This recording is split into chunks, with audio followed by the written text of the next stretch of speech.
एक व्यक्ति जो इंटरनेट पे नोहा नाम से पॉपुलर है, उसका ये दावा है कि वो साल 2030 से आया है। और ये भी बात प्रचलित है कि इस इंसान ने लाई डिटेक्टर टेस्ट को भी पास किया। लाई डिटेक्टर उस मशीन को कहते हैं जो ये पता करती है कि आप सच बोल रहे हो या झूठ बोल रहे हो। सच या झूठ बोलते समय आपका चेहरा, आपका हाव भाव अलग अलग होता है और इसी को ये मशीन सेंस कर लेता है। तो जब ये इंसान कह रहा था कि मैं 2030 से आया हूँ और उस समय के घटनाओं के बारे में बता रहा था, तब लाई डिटेक्टर मशीन इसे रीड कर रहा था एंड इट टर्न्स आउट कि ये सच बोल रहा था।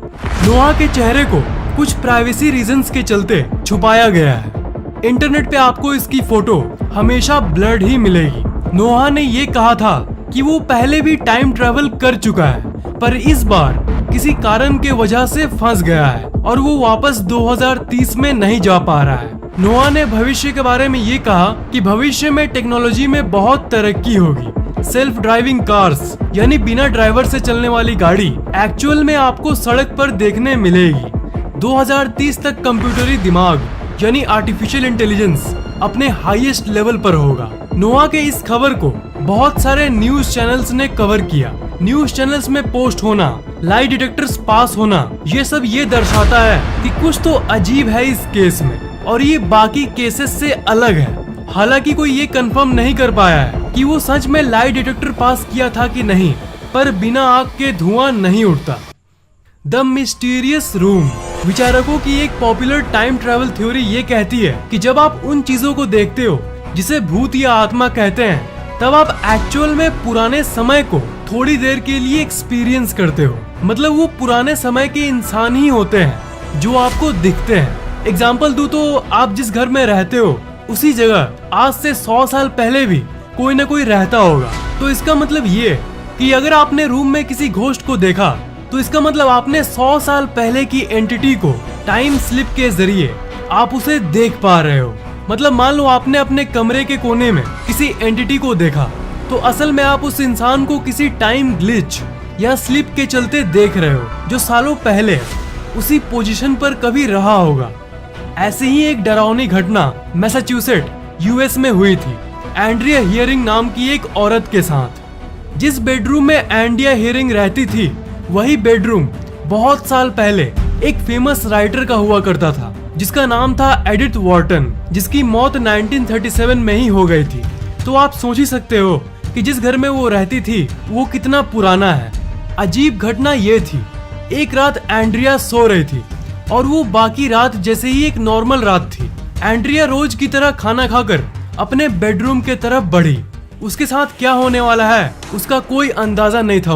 उसे कोई आइडिया नहीं था कि वो क्या देखने वाली है। देर रात उसकी अचानक नींद खुल गई और उसने जो देखा वो किसी हिम्मती से हिम्मती इंसान को डराने के लिए काफी था। उसने ये देखा कि उसका रूम पूरी तरह से बदल चुका है। उसके दीवार पर पुराने जमाने के ड्राइंग्स लगे हुए हैं और उसने ये देखा कि उसके कमरे का डिजाइन पूरी तरह से बदल चुका है। खिड़कियां, अलमारी, दरवाजे ये पुराने जमाने के लग रहे थे। खास करके रूम का दरवाजा किसी पुराने जमाने की लकड़ी का दरवाजा जैसा लग रहा था। यहाँ तक जिस बेड पर वो सोती थी वो बेड भी बड़ा हो गया था और पुराने जमाने की जो बड़ी लकड़ी की बेड होती है उसकी नॉर्मल छोटी बेड उसमें बदल गई थी। फिर उसने अपना नजर घुमाया। उसने रूम के कोने में 3 रहस्यमयी एंटिटीज को देखा जो बहुत अजीब दिख रहे थे। उसके अनुभव के हिसाब से वो किसी एनिमेशन टाइप दिख रहे थे, पर कोई साउंड यानी आवाज उसे सुनाई नहीं दे रही थी। ये देखने के बाद वो एंड्रिया घबरा गई और वो तुरंत रूम से बाहर निकल गई। बाहर निकलकर उसने देखा कि उसका बाकी का घर तो नॉर्मल है। अरे बाकी घर तो नॉर्मल है, पर फिर जब उसने वापस रूम को मुड़ के देखा तो उसने देखा कि सब कुछ नॉर्मल हो गया है। उसका कमरा, उसका बेड, उसकी खिड़की, उसके दरवाजे सब नॉर्मल हो गए। जी हाँ, वापस वही रूम बिना किसी एंटिटी के। इस 2 मिनट की ड्यूरेशन के दौरान क्या हुआ वो उसे समझ ही नहीं पाई, पर उन 3 रहस्यमय फिगर्स जिसे उसने देखा था उसका चेहरा इसे याद था। फिर वो रिसर्च करने लगी कि इस घर में आज तक कौन कौन सा फैमिली रहा है। जो इंसान आज तक घर में रहे हैं सबके फोटोज और डिटेल्स उसने इकट्ठा किया और उन फोटोज से उसने 3 इंसानों का पता भी लगा लिया। जिसमें से एक वही फेमस राइटर थी एडिथ वॉर्टन, जो कि बहुत साल पहले इसी रूम में रही थी और जिसकी मृत्यु 1937 में हो गई थी, जो मैंने आपको पहले बताया। The unknown shop. Time slip की दुनिया में यही एक ऐसी स्टोरी है जिसमें कुछ एक्चुअल सबूत मिला है लोगों को। 1973 में स्क्विरल नाम का एक इंसान इंग्लैंड में घूमने आया था। इंग्लैंड में उसने एक रैंडम सा दुकान देखा। वो एक जनरल शॉप की तरह था जिसमें डे टू डे की स्टेशनरी प्रोडक्ट बिकते थे। वो दुकान में कुछ सामान खरीदने गया। उस दुकान में एक लड़की शॉपकीपर थी जो सामान बेच रही थी। वो कुछ ऐसे कपड़े पहनी थी जैसे कि आप स्क्रीन पर देख पा रहे हो। इस टाइप के कपड़े 1973 में तो कोई नहीं पहनता था। ये तो करीब 50 साल पहले यानी 1920 के कपड़े लग रहे हैं। पर उसने अपने आसपास ध्यान नहीं दिया। उसे दुकान से एक एनवेलप का पैकेट खरीदना था और वही उसने खरीदा और तुरंत शॉप से नॉर्मली निकल गया। कुछ हफ्ते बाद वो किसी काम से वही शॉप के पास से गुजर रहा था। तब उसने देखा, एक मिनट, यही दुकान तो मैंने कुछ हफ्ते पहले देखा था। हाँ, इसी दुकान से तो मैंने एनवेलप का पैकेट खरीदा था। पर वो दुकान पूरी तरह से बदल चुका था। एक नए जमाने का दुकान लग रहा था। पिछली बार की तरह अजीब नहीं था। वो उस दुकान के अंदर गया और दुकान के अंदर के लोगों से पूछा कि आपके यहाँ 2-3 हफ्ते पहले कोई लड़की काम करती थी ना, वो जो पुराने टाइप के ड्रेस पहनती थी, और शॉप का डिजाइन इतना कैसे बदल गया। शॉप के लोगों को कोई आइडिया नहीं था कि वो क्या बोल रहा है। वो ऐसी कोई भी लड़की को नहीं जानते थे और वो कह रहे थे कि हमारा शॉप तो बहुत दिनों से ऐसा ही है। बाद में उसने ये कहानी सबको बताया। कुछ एक्सपर्ट्स इस मामले का जांच करना शुरू कर दिए। एक्सपर्ट्स ने उससे एनवेलप मांगा। एक्सपर्ट्स को ये पता चला कि जो एनवेलप उसने खरीदा था वो करीब 20 साल से मैन्युफैक्चर हुआ ही नहीं था, यानी बना ही नहीं था। उस टाइप की एनवेलप की मैन्युफैक्चरिंग करीब 20 साल से हुई ही नहीं है। तो फिर मिस्टर स्क्विरल को एग्जैक्टली क्या हुआ था? Time slip, parallel universe glitch, dimension hopping, क्या था ये आज तक एक रहस्य है। Back in time within a blink of an eye. Doctor E.G. Moon एक बहुत बड़े फिजिशियन थे। उनको एक कॉल आता है उनके एक पेशेंट का जिनका नाम था लॉर्ड कार्सन कि तुम मेरे घर आ जाओ और मेरा चेकअप कर लो। कार्सन एक बहुत बड़े मैंसन में रहता था। डॉक्टर मून कार्सन के घर पर आए। कार्सन बेड पर लेटा हुआ था। डॉक्टर मून ने कहा कि मैं अपनी चेकअप डिवाइस कार में ही भूल गया हूँ, मैं जाकर ले आता हूँ। वो ऊपर वाले कमरे को छोड़कर नीचे हॉल में आया और उसके बाद उन्होंने जो घर के बाहर देखा वो दिल दहला देने वाला था। उन्होंने ये देखा कि उनकी कार गायब है और घर के बाउंड्री पे जो फेंस लगी थी वो भी गायब है और आगे की जो रोड थी वो पक्की रोड से कच्ची रोड हो गई है, जिसे मड रोड कहते हैं, जो गाँव में होती है, वैसी हो गई थी। और आगे दूर उन्होंने कुछ 19वीं सदी के कपड़े पहने हुए इंसान को देखा। फिर वो वापस अपने घर की तरफ देखे कि कहीं घर तो गायब नहीं हो गया। आगे की अजीब चीजों को देखने के बाद जब वो पीछे घर की तरफ मुड़े तब घर मौजूद था। पर घर को देखने के बाद जैसे ही वो तुरंत वापस आगे की तरफ मुड़े तो वुश, सब पहले की तरह नॉर्मल। कार वापस, पक्का रोड वापस, सब कुछ बिल्कुल नॉर्मल। और आगे कोई पुराने जमाने का आदमी भी नहीं था। नॉर्मल अभी के लोग रोड पर टहल रहे थे। पर कुछ सेकंड्स के लिए उनके साथ थोड़ी देर के लिए क्या हुआ था? थ्योरीज तो टाइम स्लिप की तरफ ही इशारा करती है, पर असल रीजन क्या हुआ ये कोई भी नहीं जान सका। The vanished cafe. 18 जून 1968 को चार्लोट वॉरबर्टन हर बार की तरह शॉपिंग करने के लिए पास की ही एक लोकल जगह में गई।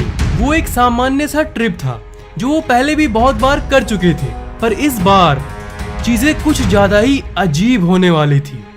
शॉपिंग करने जब वो शहर में आई तब उसने सोचा कि चलो कुछ देर के लिए कॉफी हो जाए। फिर उसको एक अजीब सा कैफे मिला जो उसने आज से पहले कभी भी नहीं देखा था। वो कैफे पुराने जमाने की कैफे जैसी लग रही थी। उसे लगा कि कोई नया ट्रेंड होगा कूल दिखने के लिए, कॉफी शॉप को वैसा बनाया होगा।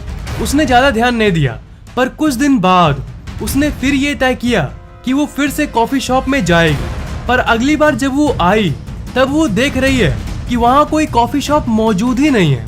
आसपास के लोगों से पूछने के बाद उसे ये पता चला कि यहाँ की कैफे बहुत साल पहले ही बंद हो चुकी है, पर लोगों को लगा कि वो ड्रामा कर रही है सिर्फ लोगों का अटेंशन पाने के लिए। फिर लोगों ने उसी समय उससे पूछा कि जरा बताओ तो कि वो सो कॉल्ड पुराना कैफे कैसा दिखता था जिसमें तुम दावा कर रही हो कि तुम गई थी। उसके बाद उसने बताया कि दीवार पर एक फोटो टंगा था, चेयर की अरेंजमेंट्स ऐसी थी, एंड गेस व्हाट, असली कैफे की जो पिक्चर्स थी वो उसकी बातों से मेल खा रही थी।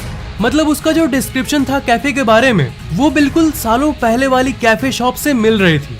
अभी तक की सबसे मानी हुई थ्योरी तो ये कहती है कि ये अनजाने में ही टाइम स्लिप के चलते थोड़ी देर के लिए पास्ट में चली गई थी।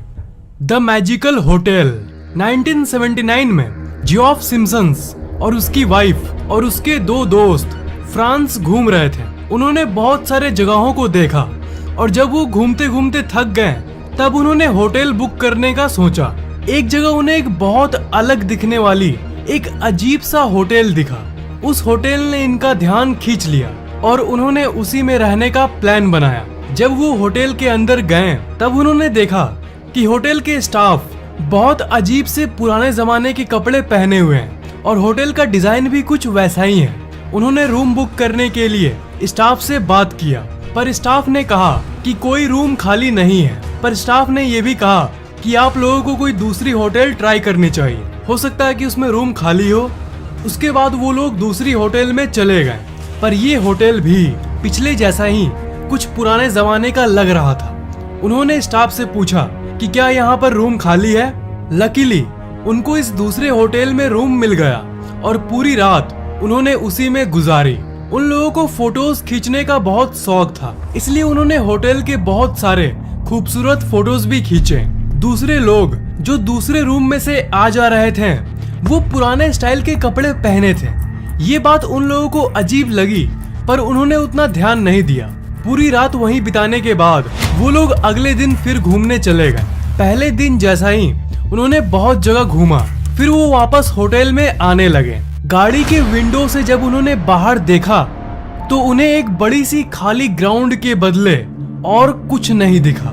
मतलब दोनों होटल गायब। अगल बगल के लोगों से पूछने पे ये पता चला कि ये जमीन तो बहुत सालों से खाली है और बहुत साल पहले यहाँ पर एक होटल हुआ करता था जो कब का डिस्ट्रॉयड हो चुका है। फिर उन्हें अचानक से उन फोटोज की याद आई जो उन्होंने तब खींचा था जब वो लोग होटल रूम में थे। और जानते हो आप उन्होंने क्या देखा? एक खाली कागज। ये टाइम स्लिप था या कुछ और, कोई आज तक इस घटना को नहीं समझा सका। और ये टाइम स्लिप की सबसे मिस्टीरियस घटनाओं में से एक है दी नेवी इंसिडेंट। 1957 का संडे मॉर्निंग था। 3 ब्रिटिश नेवी इंग्लैंड के एक गांव में गए। जब वो लोग उस गांव में गए तब आसपास का हाल देखकर वो लोग चौंक गए। सब कुछ अजीब लग रहा था, पर बाकी घटनाओं से अजीब और अलग इस बार कुछ ज्यादा ही अजीब चीजों को इन तीनों नेवी मैन ने अनुभव किया। उन्होंने दूर के एक तालाब को देखा कि जो बहुत सारे डक्स थी वो हिल ही नहीं रही थी, थोड़ी सी भी हवा नहीं चल रही थी। ऐसा मानो कि हाँ, आपने सही सोचा, ऐसा मानो कि टाइम रुक सा गया है। गांव के और अंदर जाने के बाद उन्होंने देखा कि इस गांव में कोई भी बिजली का तार है ही नहीं, कोई इंसान ही नहीं दिख रहा था, सब कुछ वीरान। ये सब देखकर घबराहट के मारे वो तुरंत इधर उधर भागना शुरू कर दिए, पर अचानक से बीच रोड में ही सब कुछ वापस पहले जैसा हो गया। तो टाइम स्लिप ही एक ऐसी कंसेप्ट है जो कि इन कहानियों को समझा सकती है। पर टाइम रुक जाने को, स्टॉप्ड टाइम को, इसे तो कोई नहीं समझा सकता। पर मैंने आपको पहले भी बताया है और फिर बता दूं कि स्टॉप्ड टाइम और टाइम स्लिप अभी तक सिर्फ एक साइंस फिक्शन है और ये साइंटिफिकली प्रूव्ड नहीं है। पर जैसा कि मैं कहता हूँ, हमारी दुनिया सिर्फ साइंस से लिमिटेड नहीं है। हमारी दुनिया में ऐसी कई चीजें हैं जो साइंस के परे है। पर जैसा कि मैं हमेशा कहता हूँ, ये रहस्यमयी जरूर है। और वर्चुअल रियलिटी, आर्टिफिशियल इंटेलिजेंस, ये सब टेक्नोलॉजिकल चीजें तो बस ऊपरी सतह का भाग है। साइंस और टेक्नोलॉजी तो लिमिटेड है। हमारी दुनिया और भी कई रहस्य से भरी हुई है और इस दुनिया की सबसे मजेदार बात भी यही है। पर आप थ्रिल हो रहे हो ना?